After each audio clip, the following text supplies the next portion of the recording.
The morning sun painted the Dakota Territory sky in shades of amber and gold. But 18-year-old Ayanna Running Bear felt only darkness in her heart. She crouched behind a cluster of sage brush, her breathing shallow and quick as the sound of horses thundered across the plains behind her. The white bandits had come at dawn, their guns blazing and their voices rough with greed as they attacked her village. Ayanna's fingers trembled as she clutched the small leather pouch containing her grandmother's sacred stones.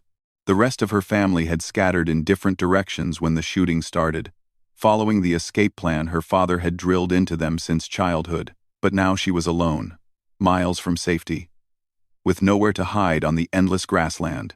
Her dark eyes scanned the horizon desperately. In the distance, she spotted something that made her heart leap with both hope and fear. A small wooden cabin sat nestled against a hillside, smoke rising from its chimney into the crisp morning air. It belonged to one of the white settlers, she knew. Her people had seen the lone man working his small ranch for nearly 2 years now, keeping to himself and never causing trouble. The thunder of hooves grew louder. Ayanna could hear the bandits' voices carried on the wind, crude and threatening as they searched for survivors to capture or kill. She had heard the stories of what happened to young native women who fell into such hands, and the thought made her stomach turn with terror. With no other choice, she sprinted toward the cabin, her moccasins silent on the hard-packed earth. Her long black braids flew behind her as she ran, her duskin dress catching on the thorny brush that dotted the landscape. Behind her, she could hear the bandits spreading out, their leader shouting orders to check every hiding place. The cabin grew larger as she approached, and she could see it was modest but well-maintained. A small garden grew beside it, with corn stalks and bean plants that reminded her painfully of home. A bay horse grazed in a fenced area nearby, and she could see the silhouette of a man moving inside the cabin through the single window. Ayanna's legs burned as she covered the final yards to the cabin. She stumbled slightly as she reached the wooden door, her heart hammering so hard she thought it might burst from her chest. For a moment, she hesitated. This could be her salvation, or her doom. The white settlers were unpredictable. Some traded fairly with her people, while others shot first and asked questions later. The sound of approaching horses made the decision for her. She raised her small fist and knocked urgently on the wooden door, the sound seeming impossibly loud in the morning stillness. Her mouth was dry as dust, but she forced herself to speak when footsteps approached from inside. The door opened to reveal a tall man with weathered hands and kind blue eyes. He was perhaps 40 years old, with sandy brown hair and a beard that showed traces of gray. His clothes were simple workwear, faded but clean, and she noticed his gun belt hanging on a peg near the door, rather than strapped to his waist. Thomas Mackenzie had been preparing his morning coffee when the knock came. He had heard the distant gunshots and seen the smoke rising from the direction of the Lakota camp, and his stomach had knotted with worry. Now, seeing the terrified young woman before him, he understood what had happened. Ayanna looked up at him with wide, frightened eyes that held depths of intelligence and strength despite her fear. She was breathing hard from her desperate run, and he could see scratches on her arms from the brush she had pushed through. Her traditional dress was torn in one place, and dust covered her from head to toe. "May I hide here until the bandits are gone?" she asked in careful English, her voice trembling like a leaf in the wind. The words came out in a rushed whisper, as if speaking them too loudly might summon the very danger she was fleeing. Thomas Mackenzie looked past her toward the sound of approaching horses, then back at her frightened face. He had spent 2 years in this territory learning to read the signs of trouble, and he could see that this was the kind of trouble that got people killed for making the wrong choice. But as he looked into her desperate eyes, he found his choice was already made. Without hesitation, he stepped aside and gave a quiet nod toward the interior of his cabin. "Come in, quickly," he said in a low voice, his eyes already scanning the horizon for signs of the approaching riders. Ayanna slipped past him into the cabin, and Thomas immediately began making preparations. The cabin was small but comfortable, with a stone fireplace, a simple wooden table, and a bed in one corner. Shelves lined the walls, holding books, supplies, and a few personal items that spoke of a man living alone but making the best of it. "Get behind the woodpile by the fireplace," Thomas instructed quietly, pointing to a stack of split logs that would provide cover. Don't make a sound, no matter what happens. As Ayanna crouched behind the wood, Thomas quickly moved around the cabin, creating the appearance of a normal morning routine. He poured coffee into a tin cup, opened a book on the table, and settled into a chair near the window, where he could watch the approaching riders. The bandits were closer now. Ayanna could hear individual voices, rough men calling to each other as they spread out to search the area. Her hands shook as she pressed herself against the stone wall of the fireplace. The sacred pouch clutched against her chest like a lifeline. "Check every building," shouted a voice that sounded like the leader. "That little savage couldn't have gone far on foot. When we find her, she'll fetch a good price in the territorial towns." Thomas's jaw tightened at the crude words, but his expression remained calm as he sipped his coffee and pretended to read. He had served briefly in the Union Army during the war, and he knew how to keep his nerves steady when danger was near. More importantly, he knew what kind of men these bandits were, and the thought of what they intended for the young woman hiding in his cabin filled him with quiet fury. The sound of horses grew louder until they were right outside the cabin. Thomas could see 4 men through his window, all armed and clearly dangerous. Their leader was a large man with a scar across his left cheek and eyes that held no kindness. The others looked like the type of men who had drifted west after the war, seeking easy money and caring nothing for law or decency. Heavy boots stomped up to the cabin door, and Thomas knew his performance would need to be perfect. The bandits would kill him without hesitation if they suspected he was helping their prey escape. But as he thought of the terrified young woman hiding behind his fireplace, he felt only a calm determination to protect her. The pounding on his door was sharp and demanding, nothing like Ayanna's desperate but polite knock. Thomas took one more sip of coffee, marked his place in the book with deliberate slowness, and walked to the door with the casual gait of a man whose morning had not been interrupted by anything more serious than an unexpected visitor. Behind the woodpile, Ayanna closed her eyes and tried to control her breathing. She could hear the bandits talking among themselves outside, their voices getting closer to the cabin. Her entire future, perhaps her very life, now depended on the kindness of a stranger and her own ability to remain completely silent. The wooden door creaked as Thomas opened it, and Ayanna heard his voice, steady and unremarkable, greeting the men who wanted to capture her. She pressed her hand over her mouth to muffle even the sound of her breathing, and waited to learn whether the white rancher's quiet nod had been her salvation or merely a delay before her doom. Thomas opened the door, with the practiced ease of a man accustomed to unexpected visitors in the frontier territory. The 4 bandits stood before him, their horses snorting and pawing the ground behind them. Their leader, the scarred man Thomas had observed through the window, stepped forward with the swagger of someone used to getting his way through intimidation. "Morning," Thomas said calmly, leaning against the doorframe as if he had all day to chat. "You boys are up early." The leader's eyes were cold and calculating as they swept over Thomas, taking in his relaxed posture and the coffee cup still steaming in his hand. "We're tracking a Indian girl who ran this way," he said bluntly. "Young thing, probably scared out of her mind. You seen anything?" Thomas took a slow sip of his coffee, appearing to consider the question carefully. Behind the woodpile, Ayanna held her breath so tightly her lungs burned. She could hear every word clearly, and the casual way the bandits spoke of tracking her like an animal made her stomach churn with fear and anger. "Indian girl?" Thomas repeated thoughtfully. "Can't say I have. Course. I've been inside since dawn, working on my books." He gestured vaguely toward the open ledger on his table, where he had been recording his modest ranch expenses the previous evening. One of the other bandits, a thin man with nervous eyes, spoke up impatiently. "We hit their camp at first light. Most of them scattered like rabbits. But we know this one came this way. We've been following her tracks." Thomas nodded with apparent understanding, while his mind raced. He needed to give them enough information to seem cooperative while steering them away from the truth. "Well, you're welcome to look around," he offered, stepping back from the door. "Though I reckon, if someone was running scared, they'd head for the river valley. More places to hide down there." The leader studied Thomas's face intently, searching for any sign of deception. Thomas met his gaze steadily, years of poker games and business dealings having taught him how to keep his expression neutral under pressure. Behind him, the cabin appeared exactly as it should for a man living alone and going about his morning routine. "We'll take a look anyway," the scarred man decided, pushing past Thomas into the cabin. Ayanna's heart nearly stopped as heavy boots thundered across the wooden floor above her hiding place. She could see the legs of the bandits through tiny gaps in the stacked wood, and she pressed herself even flatter against the stone wall of the fireplace. The sacred pouch in her hands felt warm, and she silently prayed to her ancestors for protection. The bandits moved through the small cabin with rough efficiency.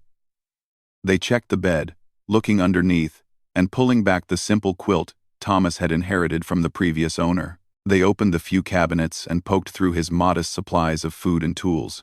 One of them even climbed the ladder to peer into the small loft, where Thomas stored grain and winter supplies. "Nothing up here but mouse droppings," the man called down. Throughout the search, Thomas maintained his casual demeanor, finishing his coffee and occasionally offering helpful suggestions. "If you're looking for hiding places, you might check the old root cellar about a quarter-mile south," he suggested. Previous owner dug it deep. Could hide a whole family in there. The scarred leader completed his circuit of the cabin and returned to stand near the fireplace. Ayanna could see his boots just inches from her hiding place, scuffed leather worn by long hours in the saddle. Her muscles ached from holding herself so still, but she dared not move even to relieve the cramp developing in her leg. "You sure you haven't seen anything unusual this morning?" the leader pressed, his voice carrying a subtle threat. "We know she came this way. Lost her trail about 100 yards from your door." Thomas set down his empty coffee cup and looked the man squarely in the eye. "Friend, I've been ranching this land for 2 years now," he said with quiet conviction. "I mind my own business, and I expect others to do the same. If there was trouble around here, I'd have heard the shooting and stayed inside until it passed. I may not be the smartest man in the territory, but I'm not fool enough to get involved in other people's fights." The explanation seemed reasonable, and the leader's aggressive posture relaxed slightly. Thomas had struck exactly the right tone, presenting himself as a cautious but uninvolved settler who valued his own safety above heroic gestures. "Smart man," the scarred bandit agreed. "We're offering $20 for information about the girl. She's valuable merchandise, if you understand my meaning." Thomas's stomach turned at the implication, but he kept his expression neutral. $20 is good money," he acknowledged. "If I see anything, I'll be sure to let you know." The thin bandit who had spoken earlier was growing impatient. "We're wasting time here, Crenshaw," he complained to the leader. "She could be miles away by now." Crenshaw gave the cabin one final scrutinizing look. His eyes passed over the woodpile where Ayanna hid, but the stacked logs appeared undisturbed and provided perfect concealment. The morning sunlight streaming through the window created shadows that helped hide any sign of her presence. "You boys check the outbuildings," Crenshaw ordered his men. "And that root cellar he mentioned." He turned back to Thomas with a warning look. "We'll be in this area for a while, friend. Keep your eyes open." 8. Howie 2. Crenshaw ordered his men house. Thomas nodded easily. "I'll do that. Hope you find what you're looking for." The bandits filed out of the cabin, their boots heavy on the wooden floor. Through the window, Thomas watched them spread out to search his small barn, the chicken coop, and the area around his well. They spent nearly an hour combing through every possible hiding place on his property, their frustration growing with each empty building and fruitless search. Behind the woodpile, Ayanna remained perfectly still despite the burning ache in her muscles. She could hear the bandits calling to each other as they searched, their voices growing more distant as they moved away from the cabin. But she knew better than to emerge too soon. These were dangerous men, and they might double back or leave someone watching. Thomas appeared to go about his normal routine, but he was actually keeping careful watch on the bandits through his window. He saw them check the root cellar he had suggested, spending considerable time exploring its depths. He observed them examining the ground around his property, looking for tracks or signs of passage. Finally, after what felt like hours, Crenshaw mounted his horse and called his men together. "She's not here," he admitted grudgingly. "Must have kept running toward the river." "What about the reward money?" one of the men asked. There's other settlements she could have reached. Crenshaw considered this, his scarred face twisted in thought. We'll check them all, he decided. $20 is $20. And girls like her bring good money in the slave markets back east. Someone will have seen her. The casual way they discussed selling a human being made Thomas's hands clench into fists, but he maintained his relaxed pose by the window. These men represented everything he had come west to escape. The kind of cruelty and greed that had made the war years so bitter. The bandits rode away from the cabin, heading south toward the river valley as Thomas had suggested. But Thomas knew they would return if they didn't find their quarry elsewhere. Men like Crenshaw were persistent when money was involved, and they would eventually search every hiding place in the territory. Thomas waited until the sound of horses had completely faded before moving away from the window. Even then, he approached the fireplace cautiously, speaking in a low voice that would not carry beyond the cabin walls. "They're gone for now," he said quietly to the woodpile. From behind the logs, Ayanna's voice came as barely a whisper. "Thank you." The two simple words carried a weight of gratitude that made Thomas understand how much courage it had taken for her to trust a stranger with her life. "We need to talk about what comes next," Thomas said, settling into his chair, where he could continue watching the window. "They'll be back, and we need to have a plan." As they waited in the tense silence of the cabin, both Thomas and Ayanna understood that her temporary safety was just the beginning of a much larger challenge. The bandits would not give up easily, and the question now was not just how to hide from immediate danger, but how to find a permanent solution that would keep her alive and free. The morning sun climbed higher in the sky, but inside the cabin, time seemed suspended between the terror that had passed and the uncertainty that lay ahead. Two strangers from different worlds had found themselves bound together by circumstance and a shared understanding that some things were worth risking everything to protect. An hour passed before Thomas felt confident enough to allow Ayanna to emerge from her hiding place. When she finally stood up from behind the woodpile, her legs were stiff from crouching motionless for so long, and she had to grip the stone fireplace for support as feeling returned to her cramped muscles. Thomas studied her face in the full light streaming through his cabin window. Despite her ordeal, he could see the intelligence and strength that had enabled her to survive the attack on her village and make the desperate run to his door. Her dark eyes held a wariness that spoke of someone who had learned too young that the world could be a dangerous place. "Are you hurt?" he asked gently, noticing the scratches on her arms and the tear in her dress from her flight through the brush. Ayanna shook her head, though she winced slightly as she moved her shoulder. "I am not injured," she replied in careful English. "But my people..." She trailed off, unable to finish the sentence as worry for her family overwhelmed her. Thomas poured water from his pitcher into a basin and offered it to her. "Drink," he urged, "and we'll figure out what to do next." As Ayanna gratefully accepted the water, Thomas moved to his window and scanned the horizon in all directions. The bandits were nowhere to be seen, but he knew they would return when their search of the river valley proved fruitless. He had bought them time, but not safety. "Those men will be back," he said directly. "They're not the type to give up when money is involved. We need to get you somewhere safe. And we need to do it soon." Ayanna nodded, having reached the same conclusion. "My family will go to the sacred caves in the northern hills," she explained. "It is our meeting place when danger comes, but it is 3 days' travel, and those men will be watching all the paths." Thomas considered their options carefully. His small ranch was isolated, but that isolation worked both ways. It had protected them during the search, but it also meant there were few places to seek help. The nearest town was 15 miles away, and he wasn't certain the local sheriff could be trusted to protect a Native American girl over the word of armed men offering reward money. "I have a friend," Thomas said slowly, an idea forming in his mind. "Jacob Morrison runs the trading post at Willow Creek. He's traded fairly with your people for years, and he's got no love for men like Crenshaw and his gang." Ayanna's eyes brightened with hope. She knew Morrison by reputation. Her father had spoken of the honest trader who paid fair prices and kept his word. "He would help me reach my people?" "More than that," Thomas replied, his plan solidifying. "Morrison has connections with the territorial marshal. If we can get you to Willow Creek safely, he can make sure those bandits are dealt with properly. They're wanted men, I'd wager. And not just for what they did to your village. The challenge was getting to Willow Creek undetected. The trading post was 20 miles northwest, across open country that offered little concealment. The bandits would be patrolling the area, and Ayana's traditional dress would make her instantly recognizable if they were spotted.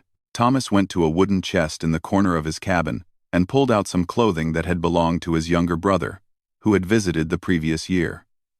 The pants and shirt would be large on Ayana, but they would help disguise her identity from a distance. If you wear these and keep your hair hidden under a hat, you might pass for my nephew from back east, Thomas suggested. It's not a perfect disguise, but it's better than traveling in your own clothes. Ayana looked at the strange garments with uncertainty. In her culture, there were strict traditions about clothing and appearance. But she understood that survival sometimes required difficult choices. I will do what I must, she said with quiet dignity. While Ayana changed clothes behind a blanket Thomas hung for privacy, he prepared supplies for their journey. He packed food, water, ammunition, and basic medical supplies into his saddlebags. His bay horse was strong and reliable, capable of carrying 2 riders across the rough terrain to Willow Creek. When Ayana emerged wearing the oversized men's clothing, Thomas was struck by how young she appeared. The loose shirt and pants made her seem like a boy playing dress-up, and he realized again how much courage it had taken for her to survive the morning's events. We'll wait until afternoon, Thomas decided. Travel in broad daylight, looking like we have legitimate business. If we sneak around at night, we'll look suspicious to anyone who spots us. They spent the remaining hours planning their route and preparing for various contingencies.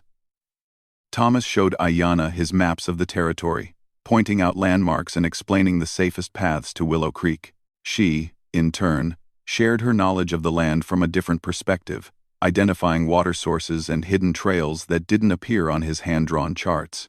As they talked, Thomas learned more about the woman he was risking his life to protect. Ayana was the daughter of a respected leader in her band, educated in both her own culture and the ways of the white world through contact with missionaries and traders. She spoke 3 languages fluently and had served as a translator during negotiations between her people and territorial officials. You could have many choices in life, Thomas observed. You don't have to live the traditional way if you don't want to.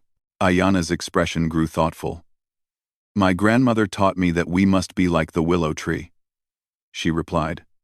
Strong enough to survive the storm, but flexible enough to bend without breaking. I can learn from both worlds. But my heart belongs with my people. Thomas found himself respecting her wisdom and strength even more. In a few short hours, this young woman had faced mortal danger, trusted a stranger with her life, and maintained her dignity and purpose throughout the ordeal. He had met plenty of men who would have crumbled under less pressure. When the sun reached its peak, Thomas saddled his horse and made final preparations for their journey. He left a note in his cabin explaining that he had gone to Willow Creek on business and would return in a few days. If the bandits came back and searched again, they would find evidence of his absence but nothing to suggest he had helped their quarry escape. Ayana tucked her hair completely under the battered hat Thomas had given her and practiced walking with the masculine stride she had observed in young white men. The transformation was remarkable enough that she might avoid recognition if they encountered the bandits at a distance. They set out in the early afternoon, Thomas riding behind Ayana so he could watch for pursuit while maintaining the appearance of a rancher traveling with his young nephew. The bay horse was fresh and eager, covering ground at a steady pace that would bring them to Willow Creek by evening if all went well. For the first hour, they traveled across Thomas's familiar range, following cattle trails and wagon ruts that provided reasonable cover. But as they moved into more open country, both riders felt the vulnerability of their exposed position. The Dakota Territory was vast and beautiful, but it offered few places to hide from determined pursuers. Twice during the afternoon, they spotted riders in the distance and were forced to alter their course to avoid detection. Once, they hid behind a rocky outcrop while a group of men rode past less than half a mile away. Thomas couldn't be certain it was Crenshaw's gang, but he wasn't willing to take chances. As the sun began its descent toward the western horizon, they finally saw the buildings of Willow Creek ahead.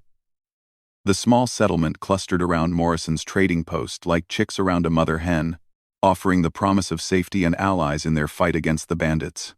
But their relief was tempered by the knowledge that their journey was far from over. Getting to Willow Creek was only the first step in a larger plan to ensure Ayanna's safety and reunite her with her family.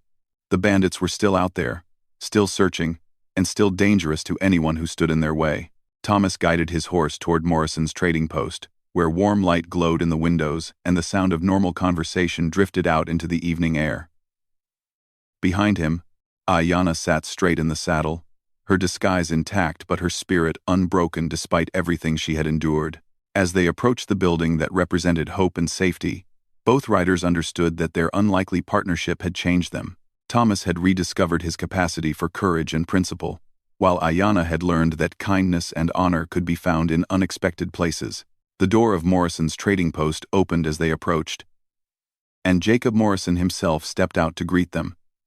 His weathered face broke into a smile of recognition when he saw Thomas, but his experienced eyes quickly noticed that something unusual was happening. The second rider, the way they had approached cautiously, the tension in both their postures all suggested that this was not an ordinary visit. "Thomas Mackenzie," Morrison called warmly. "What brings you to Willow Creek at this hour?" Thomas dismounted and helped Ayanna down from the horse, his movements careful and deliberate. As they walked toward the safety of Morrison's establishment, he knew their real work was just beginning, but for the first time since dawn, he allowed himself to believe that Ayanna Running Bear would survive this ordeal and find her way home to her people. The trading post door closed behind them, shutting out the dangers of the prairie and beginning the next chapter of a story that had started with a terrified plea and a quiet nod of acceptance.